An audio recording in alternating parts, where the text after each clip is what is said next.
शुभ संध्या आप सभी को। उपन्यास पर आज की दूसरी वीडियो है। सभी प्रश्न घटना चक्र से हैं। तो आज का पहला प्रश्न है, मिलजुल मन उपन्यास की लेखिका हैं, तो लेखिका का नाम बताना है। तो ऑप्शन में है कृष्णा सोबती, मन्नू भंडारी, मृदुला गर्ग, उषा प्रियंवदा। तो यह मृदुला गर्ग का उपन्यास है मिलजुल मन। तो इसका सही उत्तर हो जाएगा ऑप्शन सी, मृदुला गर्ग। अगला प्रश्न है, महाभोज उपन्यास की लेखिका हैं, तो ऑप्शन में है ममता कालिया, कृष्णा सोबती, मन्नू भंडारी, सानी। तो इसका सही उत्तर हो जाएगा ऑप्शन सी, मन्नू भंडारी हैं महाभोज उपन्यास की लेखिका। ये अपने पति राजेंद्र यादव के साथ मिलकर लिखी हैं 1 इंच मुस्कान उपन्यास जो है। अगला प्रश्न है, राजेंद्र यादव एवं मन्नू भंडारी द्वारा संयुक्त रूप से लिखा गया उपन्यास है। अभी हमने इसको बता दिया। तो इसका सही उत्तर हो जाएगा ऑप्शन डी, 1 इंच मुस्कान। इन दोनों लोगों ने मिलकर लिखा है संयुक्त रूप से। अगला प्रश्न है, इनमें से कौन सा सहयोगी उपन्यास है? तो ऑप्शन में है महाभोज, उखड़े हुए लोग, 1 इंच मुस्कान, आपका बंटी। तो इसका सही उत्तर हो जाएगा ऑप्शन सी, 1 इंच मुस्कान। अगला प्रश्न है, आपका बंटी उपन्यास की लेखिका हैं, तो इसका सही उत्तर हो जाएगा ऑप्शन डी, मन्नू भंडारी का है। 1 इंच मुस्कान, आपका बंटी, महाभोज, ये तीनों उपन्यास मन्नू भंडारी जी का है। चलिए अगला प्रश्न देख लेते हैं। आपका बंटी उपन्यास किसने लिखा है? तो मन्नू भंडारी ने लिखा है। सही उत्तर हो जाएगा ऑप्शन ए, मन्नू भंडारी। अगला प्रश्न है,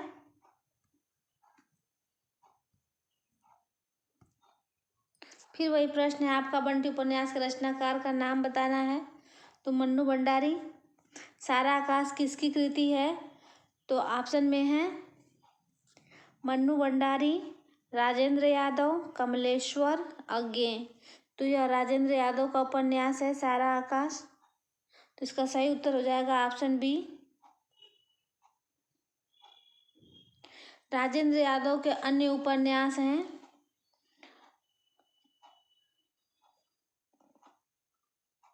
उखड़े हुए लोग, उल्टा, सह और मात, अनदेखे अनजाने पुल।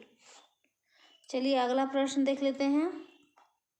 जिंदगी नामा किसकी रचना है? तो ऑप्शन में है मन्नू भंडारी, मृदुला गर्ग, कृष्णा सोबती, उषा प्रियंवदा। तो जिंदगी नामा जो है कृष्णा सोबती की रचना है। तो इसका सही उत्तर हो जाएगा ऑप्शन सी। अगला प्रश्न है, कृष्णा सोबती की कौन सी कृति साझी संस्कृति पर है? तो ऑप्शन में है मित्रों मरजानी, हम हसमत, जिंदगी नामा, यारों का यार। तो इसका सही उत्तर हो जाएगा ऑप्शन सी, जिंदगी नामा। अगला प्रश्न है, वयम रक्षामः किसकी रचना है? तो वयम रक्षामः रचनाकार का नाम बताना है। तो ऑप्शन में है रागे राघव, चतुरसेन शास्त्री, अमृतलाल नागर, हजारी प्रसाद द्विवेदी। तो इसका सही उत्तर हो जाएगा ऑप्शन बी, चतुरसेन शास्त्री का है। अगला प्रश्न है, फिर वही प्रश्न है, वयम रक्षामः के रचनाकार का नाम बताना है। तो यह किस विधा की रचना है ये बताना है। तो ऑप्शन में है निबंध संग्रह, काव्य ग्रंथ, संस्कृत नाटक या फिर उपन्यास। तो इसका सही उत्तर हो जाएगा ऑप्शन डी, यह उपन्यास है चतुरसेन शास्त्री का। चतुरसेन शास्त्री के उपन्यासों के संदर्भ में अक्सर किस रस की चर्चा की जाती है? तो ऑप्शन में है श्रृंगार रस, शांत रस, इतिहास रस, अद्भुत रस। तो इसका सही उत्तर हो जाएगा ऑप्शन सी, इतिहास रस का। अगला प्रश्न है, वैशाली की नगरवधू नामक उपन्यास के लेखक हैं। तो ऑप्शन में है वृंदावन लाल वर्मा, आचार्य चतुरसेन शास्त्री, इलाचंद्र जोशी, यशपाल। तो इसका सही उत्तर हो जाएगा ऑप्शन बी, चतुरसेन शास्त्री का है यह उपन्यास। अगला प्रश्न है, वैशाली की नगरवधू किसकी रचना है? तो वही प्रश्न है, चतुरसेन शास्त्री हो जाएंगे। इसका सही उत्तर हो जाएगा ऑप्शन सी। अगला प्रश्न है, मानस का हंस उपन्यास के लेखक हैं। तो ऑप्शन में है अमृतलाल नागर, यशपाल, रेणु, अज्ञे। तो इसका सही उत्तर हो जाएगा ऑप्शन ए, अमृतलाल नागर का उपन्यास है यह। मानस का हंस जीवनी परक उपन्यास है, जिसमें तुलसीदास को केंद्र में रखकर लिखा गया है। अगला प्रश्न है, इनमें से कौन सा उपन्यास जीवनी परक है। तो ऑप्शन में है खंजन नयन, मृगनयनी, आपका बंटी, कलिकथा, बाया बाईपास। तो इसका सही उत्तर हो जाएगा ऑप्शन ए, खंजन नयन।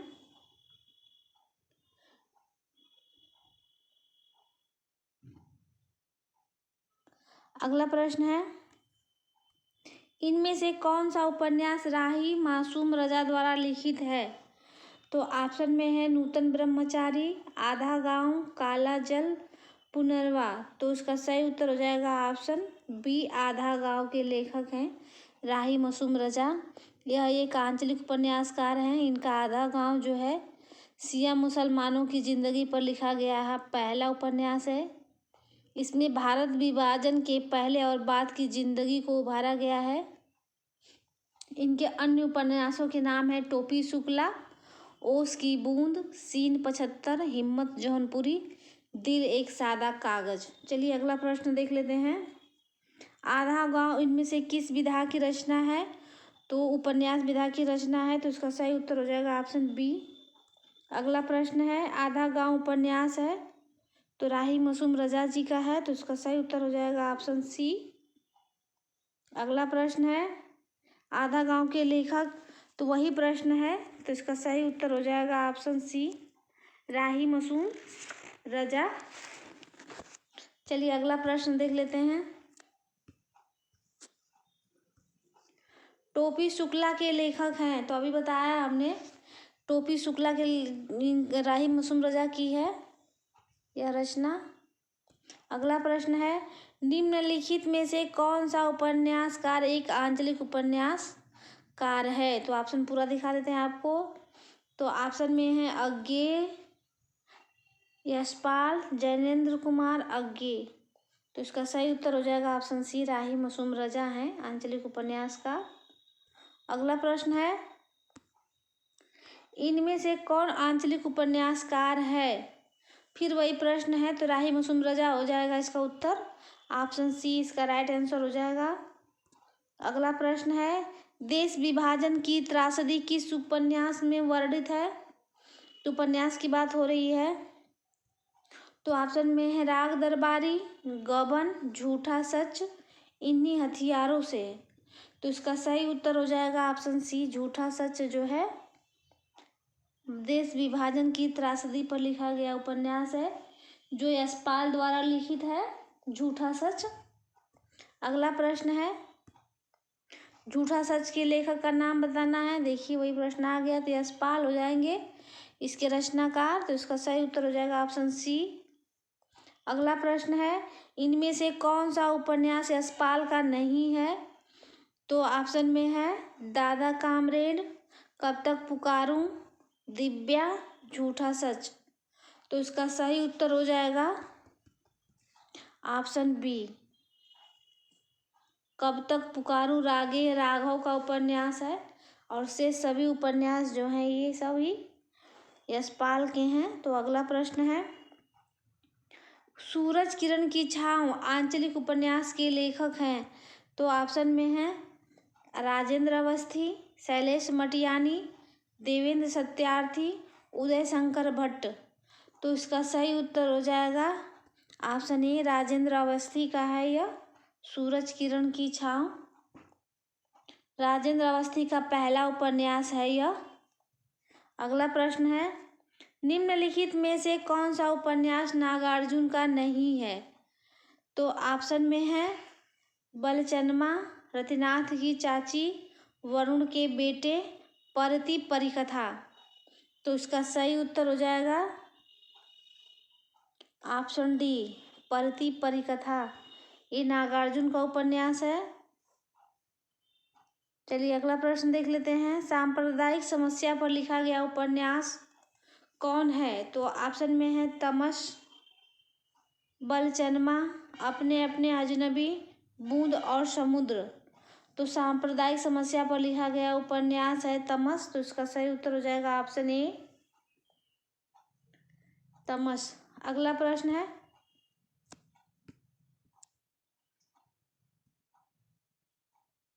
निम्नलिखित रचनाओं में कौन सी ऐसी पुस्तक है जो भारत पाकिस्तान विभाजन को लेकर नहीं लिखी गई है? तो ऑप्शन में है तमस, आधा गांव, कितने पाकिस्तान, राग दरबारी। तो इसका सही उत्तर हो जाएगा ऑप्शन डी, राग दरबारी जो है भारत पाकिस्तान विभाजन से संबंधित नहीं है। बाकी तीनों रचनाएं जो हैं भारत पाकिस्तान विभाजन से संबंधित हैं।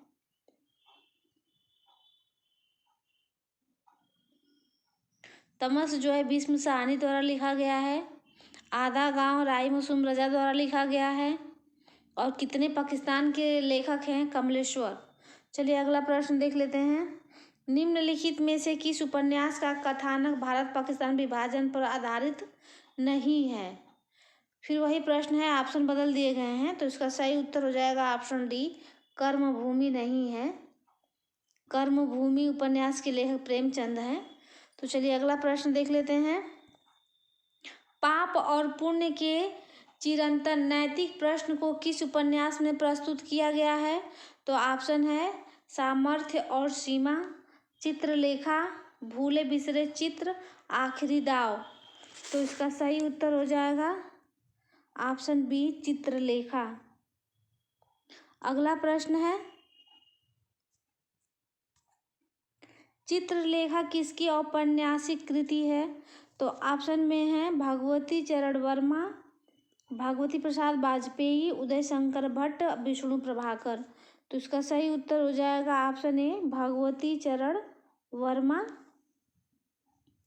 चित्रलेखा जो है भगवती चरण वर्मा की औपन्यासिक कृति है।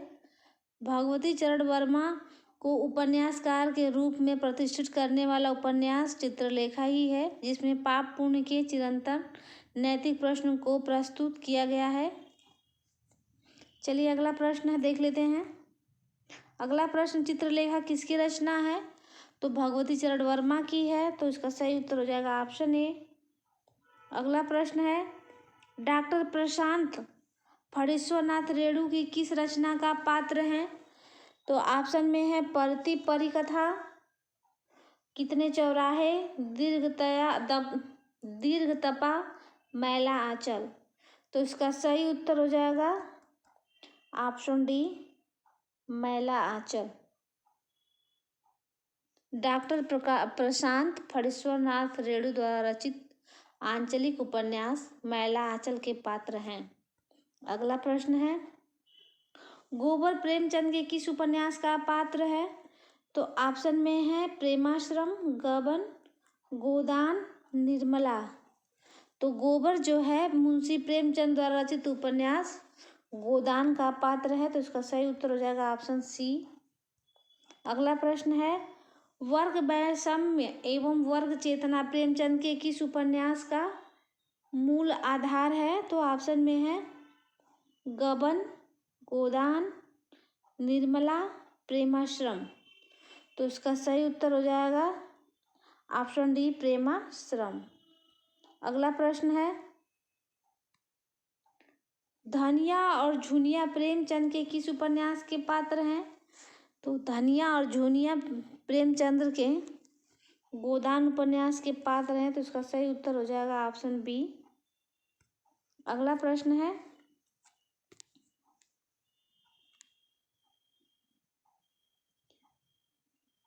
प्रेमचंद का कौन सा उपन्यास गांधीवाद से प्रभावित है? तो ऑप्शन में है गोदान, कर्मभूमि, रंगभूमि, सेवा सदन। तो प्रेमचंद का कौन सा उपन्यास गांधीवाद से प्रभावित है? तो इसका सही उत्तर हो जाएगा ऑप्शन सी, रंगभूमि। अगला प्रश्न है,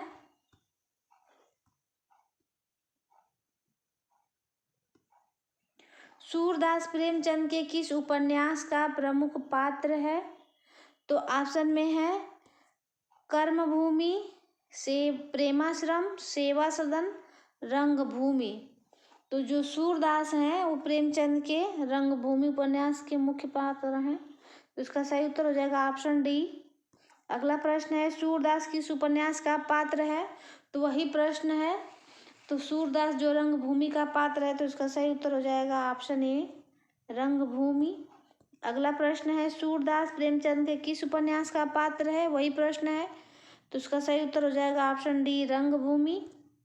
अगला प्रश्न है, देखिए वही प्रश्न कितनी बार पूछा गया है, बहुत इंपॉर्टेंट हो जाता है तब यह प्रश्न, लेकिन सारे प्रश्नों को हम आपको दिखा दे रहे हैं जिससे प्रश्न दिमाग पे चढ़ जाए। सूरदास किस उपन्यास का चर्चित पात्र है? तो मेरे साथ आप लोग भी बोलते रहिए, रंगभूमि। चलिए अगला प्रश्न है, अमरकांत प्रेमचंद के किस उपन्यास का पात्र है? अमरकांत, तो ऑप्शन में है रंगभूमि, कर्मभूमि, गबन, सेवा सदन। तो इसका सही उत्तर हो जाएगा ऑप्शन बी, कर्मभूमि का पात्र है। अगला प्रश्न है, जालपा हिंदी के किस प्रसिद्ध उपन्यास की नायिका हैं? तो ऑप्शन में है प्रेमाश्रम, सेवा सदन, गबन, परीक्षा गुरु। तो जालपा हिंदी के प्रसिद्ध उपन्यास गबन की प्रसिद्ध नायिका है। तो उसका सही उत्तर हो जाएगा ऑप्शन सी।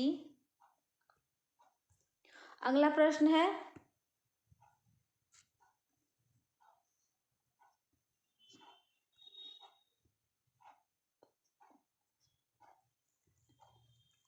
चौगाने हस्ती नामक उर्दू उपन्यास प्रेमचंद ने हिंदी में किस नाम से लिखा था? तो ऑप्शन में है रंगभूमि, कर्मभूमि, गबन, गोदान। तो चौगाने हस्ती नामक उर्दू उपन्यास हिंदी में प्रेमचंद ने रंगभूमि के नाम से लिखा है। तो इसका सही उत्तर हो जाएगा ऑप्शन ए। अगला प्रश्न है, उर्दू उपन्यास चौगाने हस्ती प्रेमचंद का हिंदी रूपांतरण है। तो ऑप्शन में है, तो सही उत्तर ही बता दे रहे हैं सीधे, ऑप्शन डी, रंगभूमि वही प्रश्न है। प्रेमचंद के उपन्यासों का कालक्रम निर्धारित कीजिए। तो इस प्रश्न में प्रेमचंद के उपन्यासों का कालक्रम निर्धारित करना है।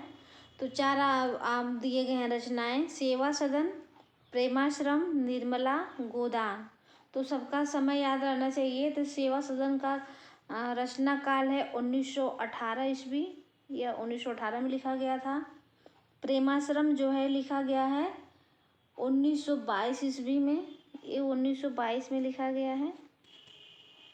निर्मला जो है 1927 में लिखा गया है, या 1927 में लिखा गया है। और जो गोदान है 1936 में लिखा गया था, यह 1936 में, ऐसा क्रम है इसका।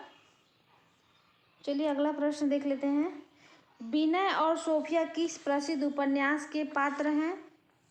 तो ऑप्शन में है सेवा सदन, रंगभूमि, कर्मभूमि, कायाकल्प।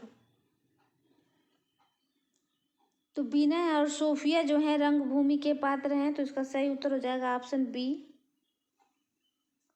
अगला प्रश्न है, प्रेमचंद का एक सशक्त उपन्यास गोदान है, यह किस प्रकार का उपन्यास है? गोदान, तो ऑप्शन में है राजनैतिक, धार्मिक, सामाजिक, ऐतिहासिक। तो इसका सही उत्तर हो जाएगा ऑप्शन सी, यह सामाजिक उपन्यास है, गोदान। अगला प्रश्न है, निम्नलिखित उपन्यासों में से प्रेमचंद का अंतिम उपन्यास है, कौन सा है? तो ऑप्शन में है सेवा सदन, निर्मला, प्रेमाश्रम, गोदान। तो इसका सही उत्तर हो जाएगा गोदान। तो इसका राइट आंसर हो जाएगा ऑप्शन डी।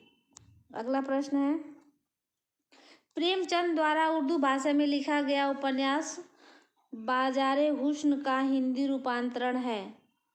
तो ऑप्शन में है कायाकल्प, सेवा सदन, गबन, रंगभूमि। तो बाजारे हुस्न का हिंदी रूपांतरण हुआ है सेवा सदन के नाम से। तो इसका सही उत्तर हो जाएगा ऑप्शन बी, सेवा सदन।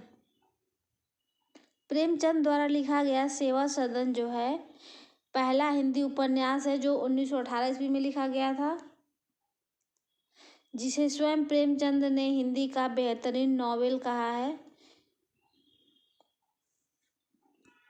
चलिए अगला प्रश्न देख लेते हैं। प्रेमचंद का कौन सा उपन्यास पहले उर्दू में बाजारे हुस्न के नाम से लिखा गया था? तो ये वही प्रश्न है। तो इसका सही उत्तर हो जाएगा ऑप्शन सी, सेवा सदन। अगला प्रश्न है,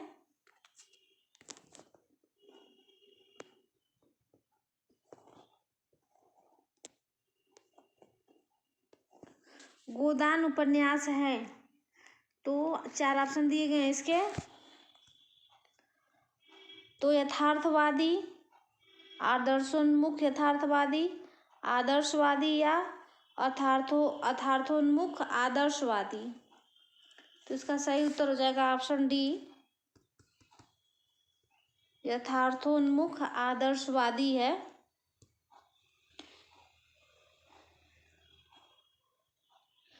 जीवन के अंतिम दिनों में प्रेमचंद की आदर्शवादी आस्था हिल उठी है।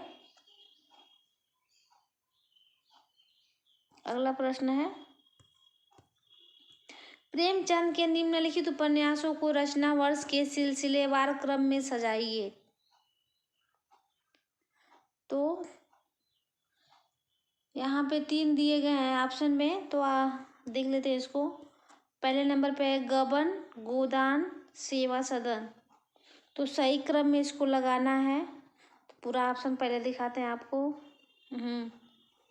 क ख ग ऑप्शन में है क ख ग क ख, ख क ग ख क। तो इसका सही उत्तर हो जाएगा ऑप्शन बी, पहले गो सेवा सदन, फिर गबन और लास्ट में आएगा गोदान। मंगलसूत्र इनका उपन्यास था जो अपूर्ण रह गया। चलिए अगला प्रश्न देख लेते हैं। इनमें से कौन सा उपन्यास प्रेमचंद का नहीं है? तो ऑप्शन में है निर्मला, गबन, सुनीता, प्रतिज्ञा। तो इसका सही उत्तर हो जाएगा ऑप्शन सी, सुनीता इनका उपन्यास नहीं है। अगला प्रश्न है, वरदान उपन्यास के लेखक कौन है? तो वरदान उपन्यास के लेखक का नाम बताना है। तो ऑप्शन में है प्रेमचंद, भीष्म साहनी, कमलेश्वर, यशपाल। तो इसका सही उत्तर हो जाएगा ऑप्शन ए, प्रेमचंद का है यह। अगला प्रश्न है, निम्नांकित उपन्यासों का कालक्रमानुसार सही विकल्प चिन्हित कीजिए। तो ऑप्शन में है प्रेमाश्रम, कर्मभूमि, गोदान, गबन। तो इनका सही क्रम लगाना है। तो सही क्रम हो जाएगा इसका ऑप्शन सी, पहले नंबर पर प्रेमाश्रम, फिर गबन, कर्मभूमि और सबसे लास्ट में आएगा गोदान। अगला प्रश्न देख लेते हैं। सेवा सदन का प्रकाशन वर्ष है। तो सेवा सदन का प्रकाशन वर्ष बताना है। तो ऑप्शन में है 1916 ईस्वी, 1918 ईस्वी, 1920 ईस्वी, 1915 ईस्वी। तो इसका सही उत्तर हो जाएगा ऑप्शन बी, 1918 ईस्वी। अगला प्रश्न है, मंगलसूत्र शीर्षक अधूरे उपन्यास के लेखक का नाम बताना है। तो प्रेमचंद का है अधूरा उपन्यास मंगलसूत्र।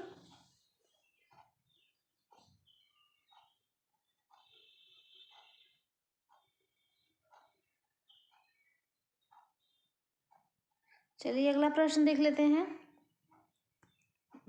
निम्न में से प्रेमचंद का कौन सा उपन्यास अधूरा है? तो वही प्रश्न है। तो इसका सही उत्तर हो जाएगा ऑप्शन सी, मंगलसूत्र। अगला प्रश्न है, इनमें से कौन सा उपन्यास प्रेमचंद का नहीं है? तो ऑप्शन में है गोदान, सेवा सदन, कर्मभूमि, शेखर एक जीवनी। तो इसका सही उत्तर हो जाएगा ऑप्शन डी, शेखर एक जीवनी अज्ञेय का उपन्यास है। प्रतिज्ञा उपन्यास के लेखक हैं? तो ऑप्शन में है नागार्जुन, रेणु, प्रेमचंद, यशपाल। तो इसका सही उत्तर हो जाएगा, यह भी प्रेमचंद का उपन्यास है प्रतिज्ञा। चलिए अगला प्रश्न देख लेते हैं।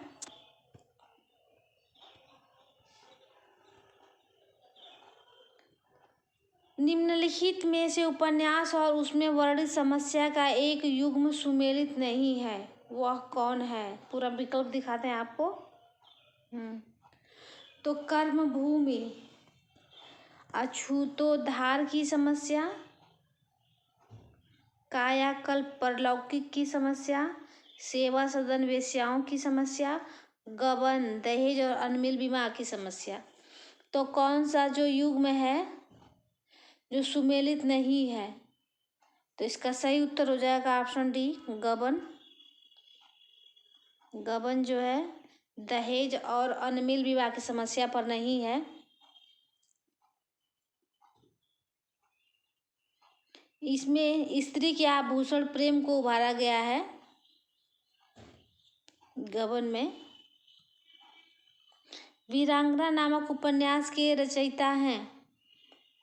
तो ऑप्शन में है जयशंकर प्रसाद, रामनरेश त्रिपाठी, जगन्नाथ, रामधारी सिंह दिनकर। तो वीरांगना उपन्यास के रचयिता हैं रामनरेश त्रिपाठी। तो इसका सही उत्तर हो जाएगा ऑप्शन बी। अगला प्रश्न है, भगवंती उपन्यास के रचयिता हैं? तो ऑप्शन में है सुदर्शन, ज्ञानेंद्र, रामवृक्ष बेनीपुरी, अज्ञेय। तो इसका सही उत्तर हो जाएगा ऑप्शन ए, सुदर्शन। अगला प्रश्न है,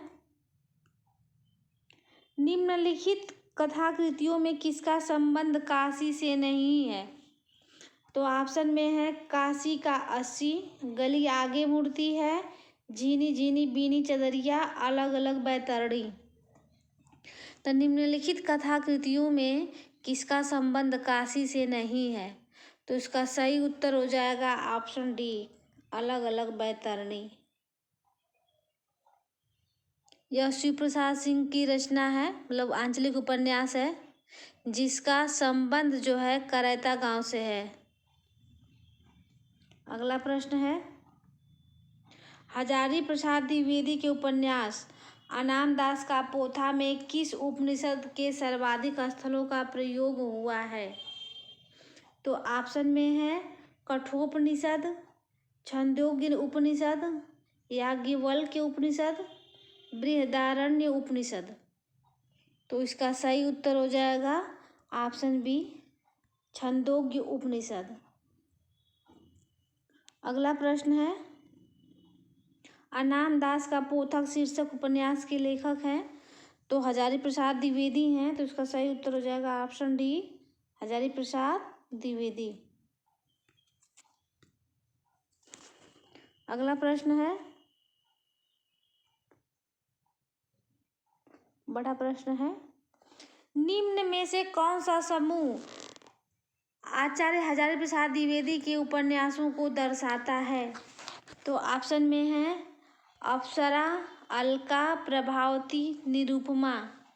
दूसरा ऑप्शन है बाणभट्ट की आत्मकथा, चारुचंद्र लेख, पुनर्वा, अनाम दास का पोथा, झूठा सच, दादा कामरेड, देशद्रोही, दिव्या, सोमनाथ, धर्मपुत्र, वयम रक्षामः, आत्महत्या। तो इसका सही उत्तर हो जाएगा ऑप्शन बी।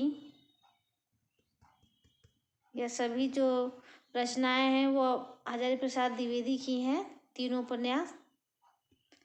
बाणभट्ट की आत्मकथा, चारुचंद्र लेख, पुनर्वा और अनाम दास का पोथा। बाणभट्ट की आत्मकथा किसकी औपन्यासिक कृति है? तो हजारी प्रसाद द्विवेदी की है। वही प्रश्न है, तो उसका सही उत्तर हो जाएगा ऑप्शन बी, बाणभट्ट की आत्मकथा है। तो क्या है, ये एक उपन्यास है बाणभट्ट की आत्मकथा। तो इसका सही उत्तर हो जाएगा ऑप्शन डी, यह एक उपन्यास है। बाणभट्ट की आत्मकथा की साहित्यिक विधा है, वही प्रश्न है। ऑप्शन सी इसका सही उत्तर हो जाएगा, उपन्यास।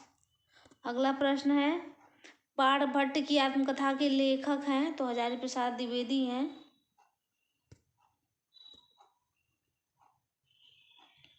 अगला प्रश्न है, फिर वही प्रश्न, बाणभट्ट की आत्मकथा है तो ये एक उपन्यास है।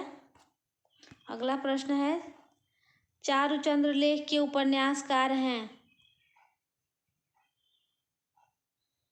तो ऑप्शन में है महाबली प्रसाद द्विवेदी, भगवती चरण वर्मा, वृंदावन लाल वर्मा, हजारी प्रसाद द्विवेदी। तो चारुचंद्र लेख के उपन्यासकार नाम हजारी प्रसाद द्विवेदी है तो इसका सही उत्तर हो जाएगा ऑप्शन डी, हजारी प्रसाद द्विवेदी।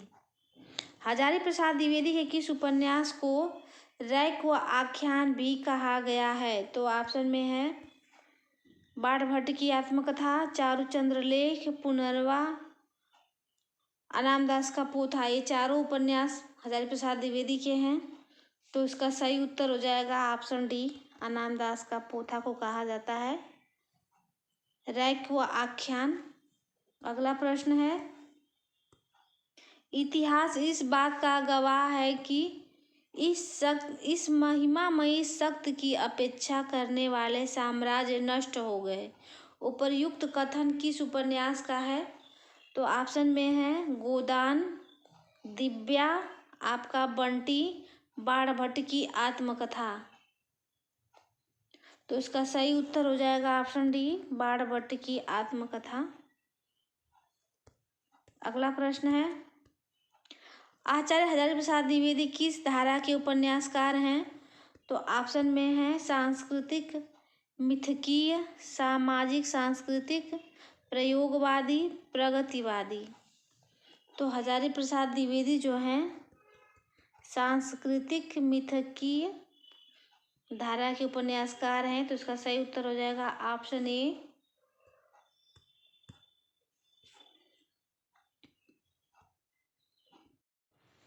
मेरी वीडियो कैसी लग रही है कमेंट करके ज़रूर बताएं। आज के लिए बस इतना ही, मिलते हैं नेक्स्ट वीडियो में, तब तक के लिए धन्यवाद।